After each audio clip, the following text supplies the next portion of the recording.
제14호 태풍 매미는 JTWC 계급으로 5등급 슈퍼 태풍이었으며 2003년 9월 12일 한반도에 상륙해 경상도를 중심으로 막대한 피해를 일으킨 태풍이다. 2003년 태풍 제14호라고도 불리며 한반도에 영향을 준 태풍 중 상륙 당시 기준으로 가장 강력한 급이고 2003년 태풍 중에서 가장 강한 태풍으로 발달하였다. 매미는 북한에서 제출한 이름으로 곤충 매미에서 온 이름이다. 2003년 9월 4일 관북은 해상에서 발생한 열대저기압은 느리게 발달하면서 북서쪽으로 나아가 약 이틀이 지난 9월 6일 15시 무렵 제14호 태풍 매미가 되었다. 태풍 매미는 2003년 9월 9일 무렵 일본 사키시마 제도 남동쪽 먼 바다에 접근하면서부터 급속히 발달하여 9월 10일에는 중심 기압 910헥타파스칼 최대 풍속 55m/s에 달하는 최강급의 태풍으로 성장했다. 최성기를 맞이한 태풍은 진로를 서서히 북쪽으로 바꾸기 시작했고 2003년 9월 11일 새벽에는 일본 오키나와현 미야코섬을 통과해 동중국 해로 들어갔다. 태풍의 중심이 지나간 미야코섬의 기상관청에서는 최적 해면기압 912.0헥타파스칼, 최대 순간 풍속 74.1m/s가 관측, 일본에서는 수십 년 만에 기록이 되었다. 동중국 해에 들어가서는 북극동 방면으로 전향하여 한반도를 향해 북상, 그러면서 차츰 쇠퇴기에 접어들어 11일 오후에 중심 기압 920헥타파스칼 최대 풍속 50m/s의 강도 매우 강으로 조금 약해진 뒤 9월 12일 15시에는 중심 기압 935헥타파스칼 최대 풍속 45m/s의 세력으로 제주도 남동쪽 해상에 이르렀다. 2003년 9월 12일 20시 20분경에는 약간 더 수약해진 중심 기압 950헥타파스칼 최대 풍속 40m/s의 중형의 강한 태풍으로서 경상남도 고성군 일대에 상륙, 이후 빠른 속도로 한반도 남동부를 관통하여 상륙 후 약 6시간 만인 9월 13일 2시 30분경에 울진 앞바다로 빠져나와 동해상으로 진출했다. 이어서 일본 홋카이도 부근 해상까지 나아가 9월 14일 6시경에는 온대저기압으로 변질되었다. 남부지방과 일본 미야코섬의 큰 피해, 그리고 경로, 위력 등에 있어서 1959년의 제14호 태풍 사라와 여러모로 닮아있는 태풍이었다. 태풍 매미는 그 위력이 2003년에 발생한 모든 태풍 중에서 으뜸인 것은 물론 그해의 모든 허리케인과 사이클론을 통틀어도 가장 강했다.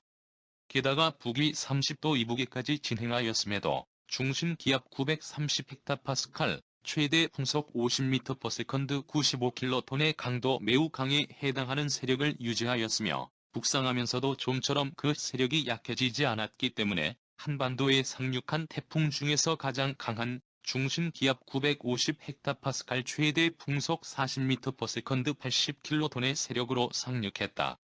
상륙 시의 중심 기압 950헥타파스칼은 이전에 강한 세력으로 상륙했던 2000년 제14호 태풍 사오마이 상륙 시 중심 기압 959헥타파스칼, 2002년 제15호 태풍 루사 상륙 시 중심 기압 960헥타파스칼의 기록을 크게 경신하는 것이었다.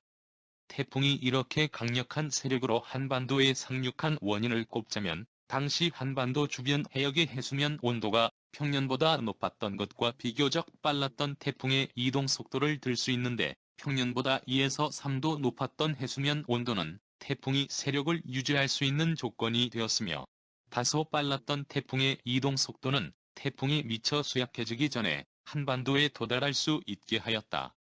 이에 따라 태풍의 상륙 지점에 가까웠던 여수, 통영, 마산 등의 지역에서는 기록적으로 낮은 기압이 되어 그중 통영에서는 최적 해면기압 954.0헥타파스칼을 관측했다. 이것은 태풍에 의해 관측된 최적 해면기압 부문 역대 2위가 되는 기록이다. 이러한 태풍은 1951년부터 2008년까지 발생한 1450여 개의 태풍 중 매미를 포함하여 11개밖에 없었다. 관측된 최대 순간 풍속은 제주 60.0m/s, 고산 60.0m/s, 여수 49.2m/s, 부산 42.7m/s 등으로 제주도와 여수 등의 지역은 태풍의 가항 반원에 해당했음에도 불구하고 높은 수치를 기록했으며 상위 기록의 대부분은 태풍의 중심권에 가까웠던 남부지방에 집중되었다. 고산에서는 최대 풍속 51.2m/s가 함께 관측되어 기존의 최대 순간 풍속, 최대 풍속 부문 역대 1위 기록이었던 것이었다. 기존의 최대 순간 풍속 역대 1위를 바꾼 60.0m/s의 풍속이 제주와 고산 두 지점에서 동시에 관측된 것은 대단히 진기한 기록이기도 했다. 부산에서는 공식 기록인 42.7m/s를 넘는 비공식 기록이 잇따라 구덕산 레이다에서 53.3m/s, 광안대교에서 56.2m/s, 신선대 부두에서 52.0m/s 등을 기록했다. 이와 같이 기록적인 강풍이 일었던 원인은 물론 강력했던 태풍의 세력이 1차적이지만 부가적인 요인으로서 두 가지를 더 꼽을 수 있다. 먼저 한반도 상륙시 45km/h 정도의 상당히 빨랐던 태풍의 이동 속도를 들 수 있는데 이 이동 속도가 태풍의 풍속 상륙시 최대 풍속 40m/s에 더해져 위험 반원에서의 바람의 힘을 그만큼 더 강하게 했다. 반시계 방향으로 회전하는 태풍의 특성상 진행 방향의 오른쪽, 다시 말해 위험 반원에서는 태풍의 회전과 진행 방향이 중첩되어 태풍의 이동 속도가 그대로 풍속에 더해지기 때문이다. 게다가 태풍 상륙일인 2003년 9월 12일 오후에 한반도 주변 기압 배치는 남쪽으로부터 북상하는 매우 낮은 중심 기압의 태풍과 북쪽의 고기압이 마주치는 형국이 되어 있어 이 부근의 기압 경도를 급격하게 만들며 따라 강풍을 유발시키는 또 하나의 조건을 형성했다. 즉, 이 두 가지 요소가 함께 작용하여 태풍 그 자체만으로도 충분히 강력했던 바람의 힘을 2중, 3중으로 강화시킨 것이었다. 태풍 매미가 몰고 온 폭우는 12일 오후 늦게부터 13일 새벽까지 강우량이 남해 410.0mm, 강릉 307.5mm, 고흥 291.0mm가 기록되는 등 남해안과 영동지방을 중심으로 최대 450mm에 달하는 매우 많은 비가 내렸다. 무엇보다 태풍이 다소 빠른 속도로 한반도를 가로질러 나감에 따라 비구름대가 한반도에 머무른 시간이 그렇게 긴 편이 아니었음에도 불구하고 이만한 강수량이 기록된 것으로서 비교적 단시간에 강수가 집중되는 형태를 보였다. 또한 지역별로 강수량의 편차가 꽤 크게 나타났는데 주로 태풍의 중심권이 통과한 제주도, 전남 동부, 경남 서부, 대구 근방 지역에서 총광수량 200mm 이상의 기록적인 호우가 관측된 반면 그 외의 지역에서는 상대적으로 적은 비가 기록되었다. 그리하여 남해의 강수량은 약 400mm에 이르렀지만 동쪽으로 불과 100km 정도 떨어진 부산의 강수량은 60mm 안팎에 지나지 않아 대조적인 모습을 보였으며 태풍 진행 방향의 서쪽 가항반원으로 꽤 떨어진 경기도, 충청도 등지에서는 그보다도 적은 강수를 기록했다. 특히 대관령과 강릉을 포함한 영동지방에서는 태풍이 몰고 온 온난 다습한 기류와 북동쪽에서 유입된 비교적 한량한 기류가 태백산맥에서 부딪혀 복합적으로 작용하여 강한 비구름이 형성되었다. 이것은 2002년의 제15호 태풍 루사로 인한 집중호우 시지대에 한 영향을 미쳤던 지형 효과와 유사한 것으로 영동지방에 300mm가 넘는 비가 쏟아진 원인이었다. 태풍 매미는 발생에서 소멸까지 태풍의 전형적인 패턴이라고 할 수 있는 포물선 형태에 가까운 경로를 밟았기 때문에 진로를 비교적 정확하게 예측할 수 있었고 한반도 상륙의 가능성도 꽤 일찍부터 예상되었다. 기상청은 2003년 9월 10일 오후 5시에 보도자료를 통해 태풍의 한반도 남해안 상륙 가능성을 공식적으로 공표하여 이 소식은 주요 언론기관을 통해 널리 알려졌다. 2003년 9월 11일 오전 4시에는 태풍이 최대 순간 풍속 74.1m/s의 맹렬한 강풍과 함께 일본의 오키나와현 미야코섬을 직격하여 태풍에 대한 방제 시스템이 잘 갖추어진 이곳에서조차 심대한 피해가 발생. 태풍의 위력이 실상으로 드러나게 되면서 태풍이 곧 당도할 대한민국 역시 큰 피해가 우려되기 시작했다. 이에 기상청은 2003년 9월 11일 오후 2시 30분에 2차 보도자료를 발표해 주의를 촉구했으며 오후 6시에는 본청을 포함한 전국의 기상관서에서 태풍 비상 근무에 들어갔다. 주요 방송사 및 신문에서는 태풍의 북상 소식을 헤드라인으로 59년의 태풍 사라에 비견되는 태풍 매미가 북상 중 등으로 연달아 보도함에 따라 긴장감이 고조되었다. 태풍의 영향이 본격화된 9월 12일에는 초특급 태풍의 한반도 내습 소식을 주요 방송사에서 따로 특보를 편성, 실시간으로 전달했다.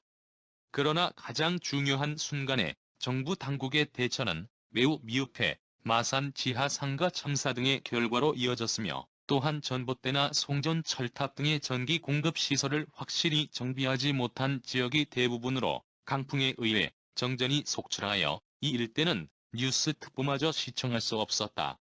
게다가 이 정도 세력의 태풍은 당시 대한민국에 있어서는 너무나도 생소한 것으로서 안전수칙을 제대로 지키지 않은 것에 따른 희생자가 매우 많았고, 재산 피해액은 전년의 태풍 루사에 이어 사상 최대급에 이르렀다.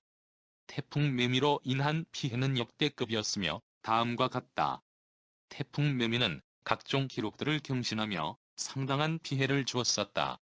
사상자 132명, 재산 피해액 6조 1000억대, 9,000채의 가옥 파괴, 대다수 전선 파괴, 800개 이상의 도로와 30개의 다리가 파괴되었고, 약 500대의 차량이 침수, 15,158헥타르의 농지가 붕괴되었고, 특히 경상도 쪽의 피해가 아주 심했습니다.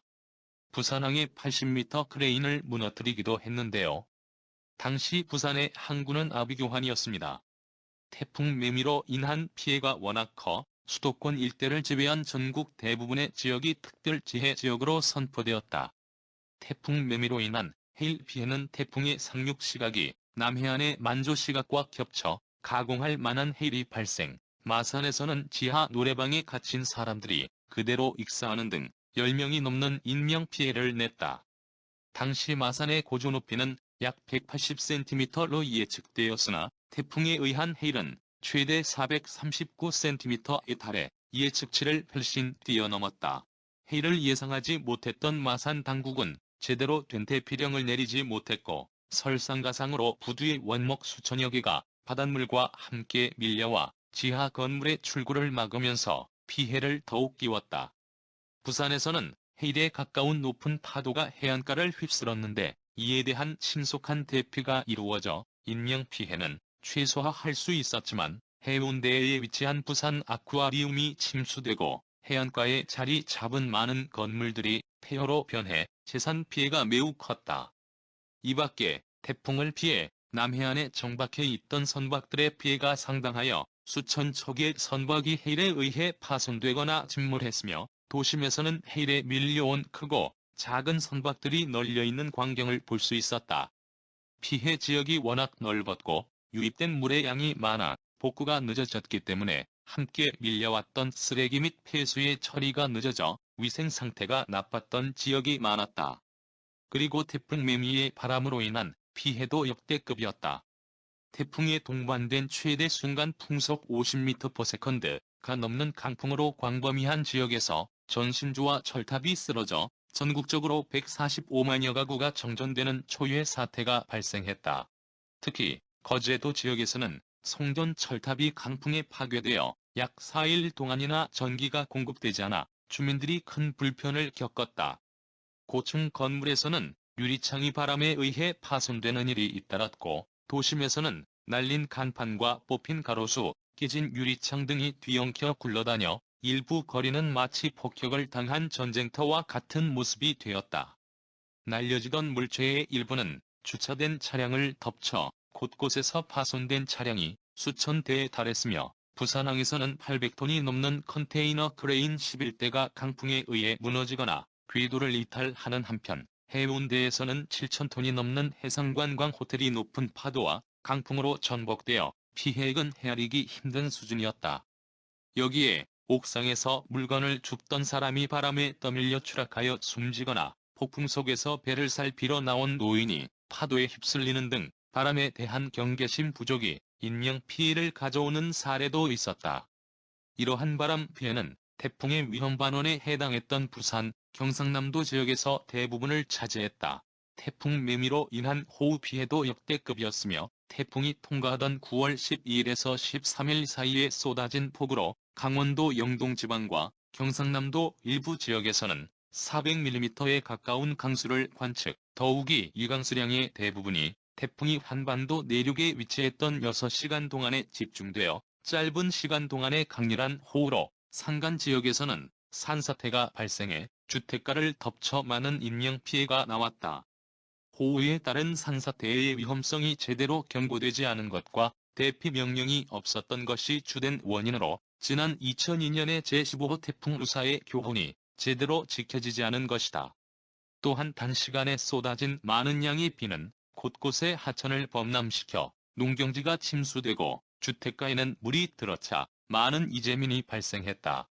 강원도 영동 지방에서는 지난 2002년 태풍 루사 때의 복구가 채 끝나기도 전에 태풍 매미에 의한 폭우가 쏟아져 심대한 피해가 되었다.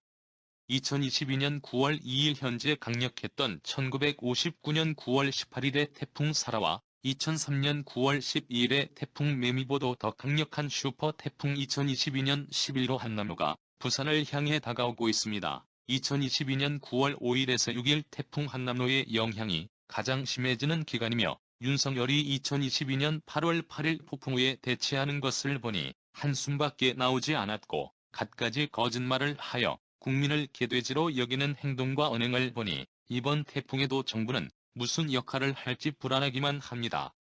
정부가 역할을 못하더라도 스스로 조심하시고 특히 지하방이나 저지대 및 축대나 산사태에 주의하여 주십시오. 이번 11호 태풍 한남로가 인명피해가 없이 지나가거나 일본 쪽으로 방향을 틀어 지나가길 기원해봅니다. 본 유튜버를 참조하시어 대비하시어 피해를 최소로 줄여주시길 바랍니다. 시청하여 주셔서 감사합니다. 구독은 사랑입니다. 마음에 드셨다면 구독을 꼭 눌러주세요. 행복한 하루 되세요.